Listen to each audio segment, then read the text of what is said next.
por un tubo.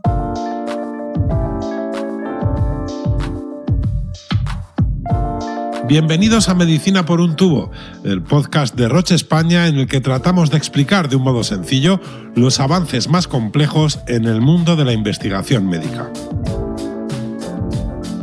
La esclerosis múltiple afecta a cerca de 50.000 personas en España.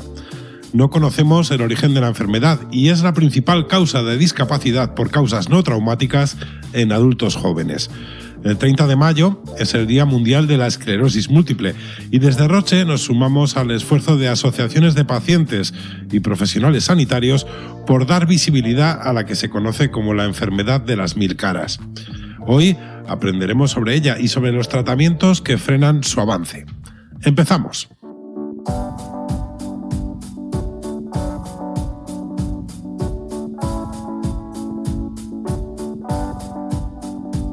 Escuchamos a los pacientes.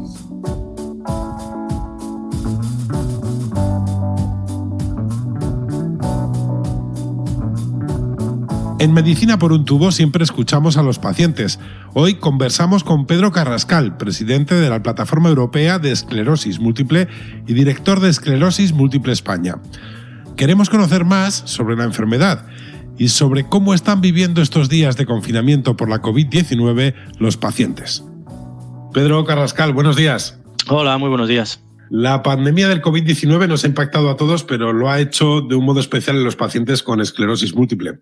¿Cómo podemos normalizar la situación tras esta crisis? Bueno, pues como dices, ha impactado en toda la sociedad, pero en las personas con enfermedades como la esclerosis múltiple, pues especialmente. Una de las características de la esclerosis múltiple es la incertidumbre, el no saber cómo va a evolucionar, el no saber qué nos vamos a encontrar, y la verdad es que le hemos añadido un elemento más a la ecuación y hace que sea mucho más complicado. En este caso no sabemos y no es fácil tomar decisiones que nos afectan en el día a día, cómo afecta el COVID a la esclerosis múltiple. Este ha sido uno de los primeros problemas que se han encontrado todas las personas con esclerosis múltiple. Lo primero que ha ocurrido es que nos atrincheremos en casa, que nos asustemos mucho y que pensemos que somos una diana especialmente vulnerable.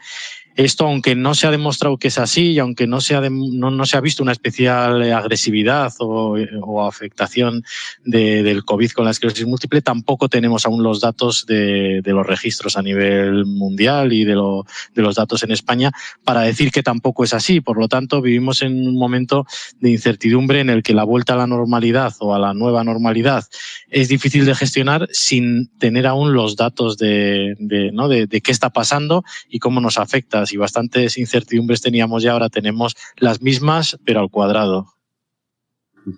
Quizá un modo de evitar incertidumbre y alcanzar cierta normalidad pasa por conocer la enfermedad, no solo en el entorno, sino en la sociedad en general. ¿Qué podemos hacer para que la esclerosis múltiple sea más visible? La esclerosis múltiple no es una enfermedad de gran prevalencia, aunque está aumentando y sí que está presente en la sociedad, porque la gente que tiene esclerosis múltiple pues es gente muy activa socialmente, personas en la época más productiva de la vida, personas jóvenes, principalmente mujeres, y la clave es llevar la enfermedad a la sociedad. Hay muchas enfermedades, hay muchos problemas, la sociedad va muy rápido, pero si no conseguimos que se comprenda bien qué es la esclerosis múltiple, si no conseguimos transmitir esa normalidad que va avanzando gracias a los tratamientos y al avance de la investigación en la esclerosis múltiple, es difícil que quitemos y derribemos algunas barreras que estigmatizan también, que impiden una normalidad en el empleo, en otras cuestiones, en el ocio y en las relaciones también sociales. Es fundamental que, como decía, saquemos la esclerosis múltiple a la calle y hablemos de ella y que las personas en general conozcan que estamos hablando de una enfermedad que tiene sus problemas, que impacta en la calidad de vida de las personas, pero que permite vivir cada vez una vida más normalizada. Y hablando de investigación y precisamente de calidad de vida de los pacientes, ¿cómo ha evolucionado en los últimos años y cómo se presenta el futuro? Pues el presente es esperanzador como evolución de lo que es la historia natural de la enfermedad y el avance, aunque hay situaciones de impacto social, de vulnerabilidad, de protección social, de aislamiento, de no poder seguir el ritmo de esta sociedad que hace que cuanto más avanzamos en controlar la enfermedad desde el punto de vista pues eso, fundamental de lo que es el curso de la enfermedad, surgen otras necesidades. Es una enfermedad que sigue siendo grave. No es tan grave como antes, pero es que cuando a ti te diagnostican ahora esclerosis múltiple no comparas como era hace 20 años. Yo ahora puedo comparar y podemos ver esa evolución y decir, es que estamos mucho mejor, es que estamos en un momento muy esperanzador, pero la realidad hoy en día te diagnostican esclerosis múltiple, por ejemplo, en todo este fregado del COVID, y te vas a tu casa, 20 y tantos años, una mujer, por ejemplo, y la verdad es que es una enfermedad que impacta en la vida y impacta en la calidad de vida y en un montón de cosas. Por lo tanto, decir que vivimos en un mundo esperanzador es así, hemos avanzado muchísimo, lo que tenemos por delante es muy ilusionante, pero visto desde el helicóptero, cuando aterrizas un poco, pues no es tan esperanzador, y esa incertidumbre y ese vivir cada día, quizás cuanto más esperanzador es la evolución del avance de la investigación, más difícil es gestionar esas expectativas de muchas personas cada día, porque ya no vale con que dentro de poco aparecerá una cura, una vacuna o no sé qué, no, es que mañana qué va a pasar, el mes que viene qué va a pasar, qué pasa con mi trabajo, con mi pareja, bueno. Esto es un poco la realidad. Ilusionados desde arriba, a vista un poco así general, y en el día a día pues preocupados viviendo con una enfermedad compleja y grave. En ese día a día, a la hora de tratar la enfermedad, siempre hay que balancear el beneficio y riesgo que suponen los tratamientos. En el caso de la esclerosis múltiple, ¿cómo están influyendo los nuevos tratamientos en la normalidad del día a día de los pacientes?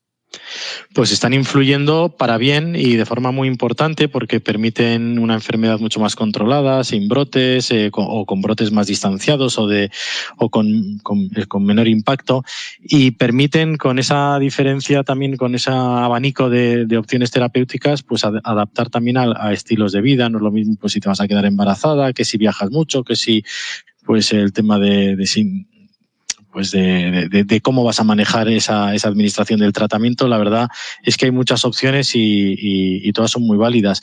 Incluso en la opción de riesgo-beneficio se puede adaptar también al curso de la enfermedad y al perfil de persona también. Hay personas pues que asumen unos perfiles de riesgo. Esto es muy importante. También la evolución de los perfiles de los médicos y la relación médico-paciente, en cómo se van manejando también estas conversaciones sobre estas son las opciones terapéuticas, cuáles son tus expectativas en la vida, cuál es tu perfil, y lo vamos adaptando. Ahora, como decía también al principio de la grabación, teníamos otro elemento más, que es el tema del COVID, porque hasta ahora ha sido como que todos nos quedábamos quietos, sobre todo las primeras semanas de uy, ¿qué pasa aquí? Pero claro, aquí no hay vacuna, aquí hay que seguir tratándose, hay que volver a hablar con el médico y hay que tomar decisiones a las que añadimos a la ecuación una más en el riesgo-beneficio. ¿Y qué pasa con el COVID? ¿Y qué pasa con la interacción de todo esto? ¿Y voy al hospital y me pongo esto? ¿O me cambio de tratamiento? ¿O empiezo uno desde el principio? Pues hay que tirar para adelante y hay que gestionarlo. Aquí es mucho más importante, si cabe, que esa relación médico-paciente, ese compartir el riesgo, hablar de las diferentes opciones, pues que se pongan todos los elementos encima de la mesa y que seamos capaces de gestionarlos. Y también y muy importante, la necesidad que tienen las personas con esclerosis múltiple de tener información. Sin información y sin tener datos sobre qué está ocurriendo es difícil tomar decisiones que afectan a todo esto. Por lo tanto, cerramos un poco el círculo con lo que empezábamos. Necesitamos más información de lo que está pasando, pero que hay que avanzar, hay que tomar decisiones, hay que hablar de riesgo y hay que tirar para adelante, porque hay que vivir cada día y hay que sacarlo. De cara a hacer más conocidas a ese día a día de los pacientes de esclerosis múltiple, para el que no lo conozca, para el que no sepa nada, te detectan esclerosis múltiple y cuál es el tratamiento a seguir, qué es lo habitual ahora mismo en ese día a día. Tiene que ir muchas veces al centro médico, la conversación es constante con el equipo médico. ¿Cómo se desarrolla? Bueno, la esclerosis múltiple le llamamos la enfermedad de las 1000 caras, y si tuvieses a 20 personas con esclerosis múltiple ahora mismo en este podcast, pues probablemente su día a día y el momento en el cual empezaron a convivir con la esclerosis múltiple y cuándo y cómo, pues puede variar. Lo que lo que tiene todo en común es que lo que tienen todas las personas en común es que después del diagnóstico, aunque te afecte de forma más o menos grave, te permite hacer una vida más o menos normal, te vuelvan a aparecer síntomas más o menos tarde o tu entorno sea diferente, todos conviven con ese primer impacto de la enfermedad, con ese irte a casa, sentirte solo, sentirte un poco mucho más vulnerable, desprotegido, tienes que planificar tu vida, esa incertidumbre de la que hablábamos y esa necesidad de recomponerte y de recuperarte y empezar a vivir el día a día. Cuando las personas llegan a ese punto de esto hay que sacarlo bola a bola, ¿no? El partido hay que ganarlo cada día, es cuando esa vida empieza a ser un poco más normal, pero hay un montón de, ¿no? Entras como en un torbellino de todo que es muy difícil tomar decisiones. Precisamente el Día Mundial este año habla de conexiones y uno de los lemas y de las cuestiones que queremos resaltar es que nadie se quede solo, que nadie se quede atrás, que no quede desconectada de su entorno, de la vida, de que por el diagnóstico de la esclerosis múltiple esa persona no quede apartada. Y aparentemente nadie queda apartado, todo aquí no pasa nada y vida normal y tomamos un tratamiento, pero luego hay muchos matices, mucho hilar fino y cuando tú no sigues el ritmo de la sociedad, cuando tú no estás a la altura de lo que hacen tus amigos, cuando salen, cuando las relaciones de pareja, los trabajos, los viajes, pues la verdad es que las personas se van quedando un poco solas, por así decir, y necesitamos reconectar. Quizás esta también crisis del COVID nos ha servido a todos para experimentar qué pasa viviendo un poquito más despacio, qué pasa sintiéndonos un poco aislados y también podemos aprovechar para reflexionar todos sobre la importancia de reconectarnos todos y que las personas que van a otros ritmos y que viven otras realidades, pues que no se queden tan solas como a veces nos hemos sentido todos en estos momentos, por ejemplo. Pues nos quedamos con ese mensaje sobre conexiones y el Día Mundial de la Esclerosis Múltiple. Muchas gracias, Pedro, por atendernos. Gracias a vosotros por hacer eco del Día Mundial y de hablar de la esclerosis múltiple.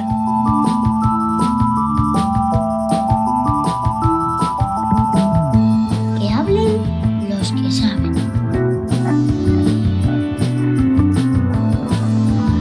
Para conocer la evolución de los tratamientos contra la esclerosis múltiple y el futuro que nos presenta la investigación, acudimos a un experto. El doctor Rafael Arroyo es jefe de servicio de neurología del Hospital Universitario Quirón Salud de Madrid. Él ha visto evolucionar el tratamiento de la enfermedad en los últimos años y conoce de primera mano la investigación médica en marcha. En Medicina por un tubo hemos conversado con él. Doctor Arroyo, ¿qué tal? Usted lleva muchos años trabajando en esclerosis múltiple. ¿Cómo ha visto evolucionar los tratamientos en este tiempo? Mira, hasta el año 1995 no teníamos ningún tipo de tratamiento que, digamos, alterara la historia natural de la enfermedad. Es decir, que, por ejemplo, disminuyera los brotes o la discapacidad de los pacientes. En estos últimos exactamente 25 años, los tratamientos han variado más que los últimos 100. De tal forma que ahora mismo tenemos hasta 13 tratamientos diferentes que podemos elegir para hacer esto que cada vez es más importante de una medicina personalizada, una medicina individualizada. Y bueno, y evidentemente la variación de los tratamientos han sido en buscar cada vez tratamientos más efectivos para los pacientes, más seguros y con menos efectos secundarios, y digamos que sean capaces de beneficiar a la mayor parte de pacientes y sobre todo que utilizados de una forma temprana por neurólogos expertos cambien y mejoren la calidad de vida de la mayoría de los pacientes.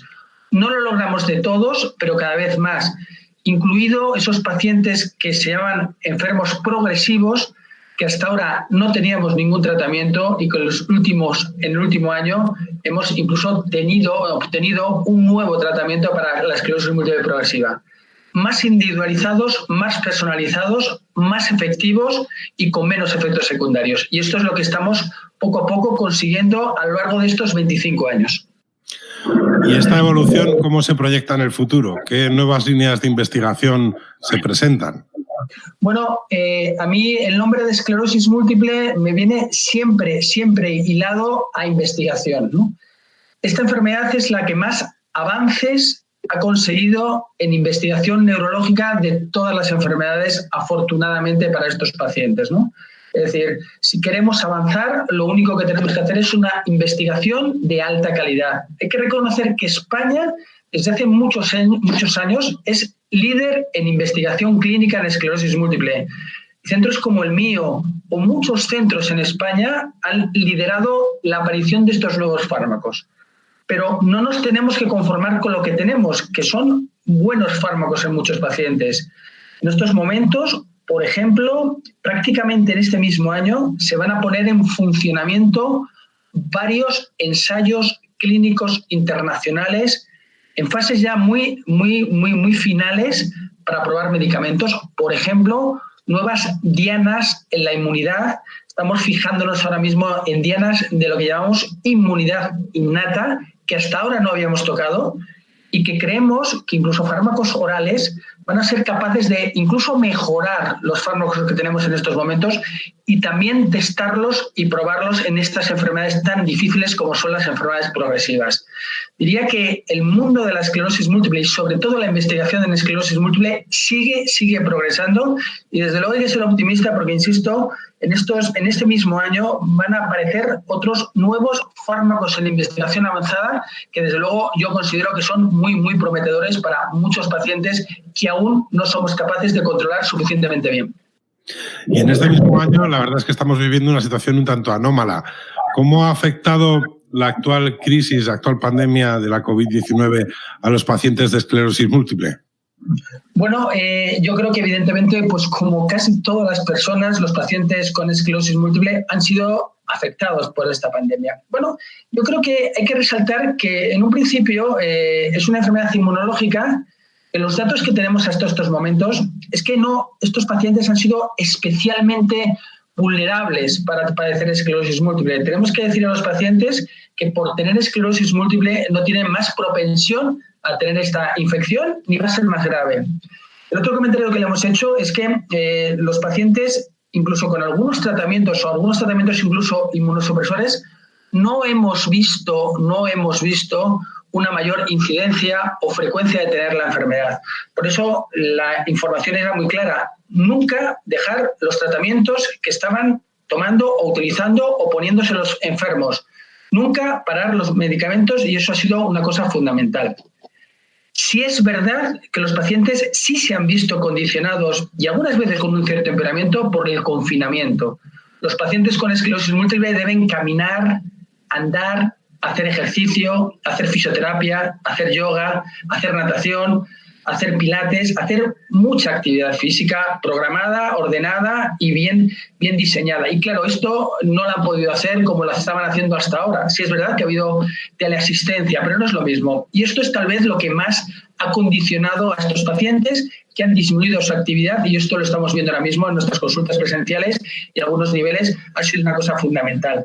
Pero tal vez, salvado esta distancia, los pacientes, yo diría que se han cuidado más, han sido, han hecho muchísimo caso a las autoridades sanitarias, se han confinado muy bien y yo creo que esa es la explicación, que incluso hasta nos parece que han tenido menos infección por el coronavirus, probablemente porque son enfermos con muchísima educación sanitaria, lo hacen estupendamente bien y yo creo que esos han sido los resultados positivos. Y el confinamiento ha llevado también a que las herramientas digitales se desarrollen en el trato entre paciente y médico. ¿Hasta qué punto las consultas telemáticas han llegado para quedarse o pueden llegar a sustituir en ocasiones a las presenciales? Bueno, yo creo que ha sido una herramienta, por supuesto, importante, ¿no? Prácticamente la mayoría de los centros o los que tienen esa capacidad, pues yo diría hasta un poco antes, en este caso, en nuestro caso, ¿no? Hemos intentado poner todas las herramientas telemáticas que los hospitales nos pueden dar, dentro a veces de la complejidad que es todo el tema de confidencialidad de datos, ¿no? Yo creo que hemos avanzado en estos 2 meses en medicina telemática más que en los últimos 10 años, ¿no? Y es muy importante herramientas telemáticas, audiovisuales, insisto, con seguridad desde el punto de vista de toda la parte de confidencialidad, y creemos que pueden ser herramientas muy importantes para algunos aspectos, en este caso de la medicina, en este caso de la neurología y de los pacientes de esclerosis múltiple. No por ello, la visita presencial, desde luego, no se puede en muchísimos casos sustituir por esta consulta telemática. Aún no me veo dando un diagnóstico de esclerosis múltiple con la complejidad que tiene, con la importancia que tiene en este caso la comunicación directa con el paciente, darla desde una videoconsola o darla desde un ordenador, ¿no? Es decir, yo creo que puede ser una herramienta que nos ayude en algunas circunstancias, pero desde luego no va a poder sustituir a lo que es una exploración a un paciente o una información o un diagnóstico, dar un diagnóstico y un pronóstico de la enfermedad, que desde luego requiere la empatía y el día a día y el comentario directo por parte de la relación médico-paciente, que hoy por hoy aún no se puede agobiar y que es de una vital importancia en esta enfermedad y en otras muchas. Y aunque, por último, aunque vivamos una situación bastante extraña en la que hemos tenido que tomar medidas todos muy distintas y tener un día a día muy distinto al habitual, la actividad entiendo que no puede cesar. Yo quiero aprovechar para hacer, por supuesto, un llamamiento a los gestores sanitarios, a los gerentes de los hospitales, por supuesto a los jefes de servicio, en este caso yo soy jefe de servicio, en general a los médicos y al personal sanitario. Es decir, la actividad debe de seguir hacia los pacientes. Hay que hacer un gran esfuerzo en que los pacientes sean igualmente bien atendidos. Los tratamientos deben de seguir, los tratamientos a veces hay que cambiarlos. Es decir, sabemos que los hospitales han sufrido mucho, pero es nuestra obligación ponerlos en funcionamiento lo antes posible, si es que los han puesto, para poder aportar asistencialmente, desde el punto de vista presencial, a veces telemático, la misma asistencia y, por supuesto, nuestros mismos estudios de investigación que no pueden parar porque si no va por el bien de los pacientes. Y ahí incluye también progresivamente las medidas de rehabilitación, de fisioterapia, de actividad física que son tan importantes para los pacientes. Desde luego hay que hacer un esfuerzo para la máxima normalización dentro de la seguridad de nuestros pacientes porque en ellos le va la salud. Es decir, además de coronavirus están los pacientes de esclerosis múltiple que desde luego son muy, muy importantes, que demos todo lo posible desde el punto de vista de normalización y asistencial y de investigación para que sigamos igual que hemos seguido hasta ahora. Doctor Arroyo, muchas gracias por atendernos. Muchas gracias a ustedes. Ha sido un placer.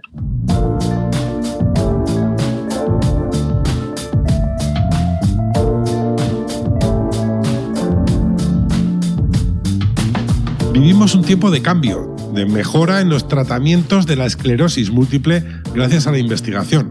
Pero la enfermedad sigue teniendo 1000 caras y, como decía el doctor Arroyo, no debemos parar. Debemos seguir buscando hoy soluciones a los problemas futuros de los pacientes y tampoco debemos parar de divulgar cómo es la enfermedad para impulsar su detección precoz. Eso es lo que buscábamos hoy con este podcast, acercarnos más a una realidad que afecta, lo decíamos al principio, a cerca de 50.000 personas en España. Y hasta aquí esta entrega de Medicina por un tubo. Os esperamos en el siguiente capítulo buscando, como siempre, que la información sea una fuente de salud. Un saludo. Os esperamos en el próximo episodio de Medicina por un tubo.